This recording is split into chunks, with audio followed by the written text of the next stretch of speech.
So, nagkaharap na po ngayong araw mga idol sina Jesse Bam Rodriguez at WBA World Bantamweight Champion in Recess Antonio Vargas sa nangyaring press conference nila kanina sa Glendale, Arizona, USA. At sinabi nga po dyan ni Jesse Bam Rodriguez mga idol sa kanilang nangyaring press conference ni Antonio Vargas na itong kanyang magaganap na laban kay Antonio Vargas sa darating na June 13. Alam daw niyang marami ng karanasan itong si Antonio Vargas sa professional boxing career nito at maging sa amateur background nito. At ganun din dahil sa isang US Olympian daw itong kanyang makakalaban.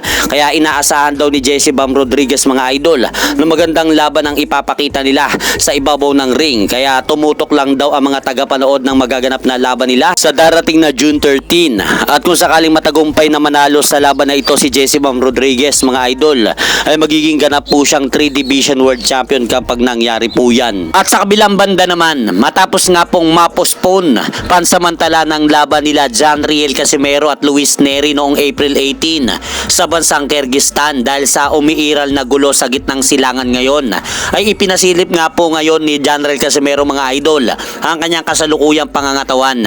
At dito sa video na yan makikita po natin na kumakain si Cuadro Alas ng suman o balanghoy kung tawagin nila sa salitang Bisaya. At matapos nga pong kumain yan si Cuadro Alas, ipinakita po niya ang kanyang payat na pangangatawan gawa ng kanilang pag-iensayo at disiplina para sa kanyang papalapit na laban kontra kay Luis Neri. At eto nga po mga idol, panoorin po natin ang video na kuha na yan sa Cuadro Alas It's My Boy.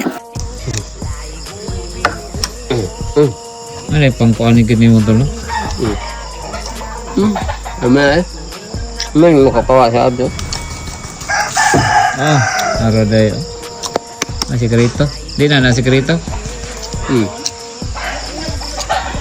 Aldo na guys.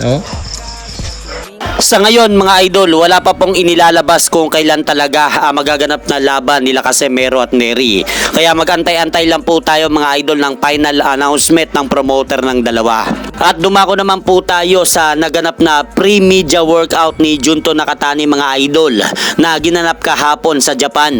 At sa naganap na pre-media workout na yan ni Junto Nakatani, hindi nga po pinalagpas yan ng ama ni Naoya Inoue na hindi nito makita kung papaano sumuntok ang makakalaban ng kanyang anak sa darating na May 2. Kaya makikita po natin at mapapansin mga idol sa kuha ng video na yan, medyo pinipigilan ni Junto Nakatani ipakita niya ang kanyang lakas na sumuntok sa meat pads dahil baka mapag-aralan pa ng kampo ni Naoya Inoue ang inihahanda niyang suntok para sa kanilang magaganap na laban. Sa ngayon mga idol, mahigit isang linggo na lang po at magaganap na ang laban nila sa Tokyo, Japan. At hanggang dito na lang po muna ang aking update sa mga ganapan sa mundo ng boxing. At syempre mga idol, huwag nyo rin pong kalimutan, pakisuportahan nyo naman po muna ang ating munting channel. Maraming salamat po.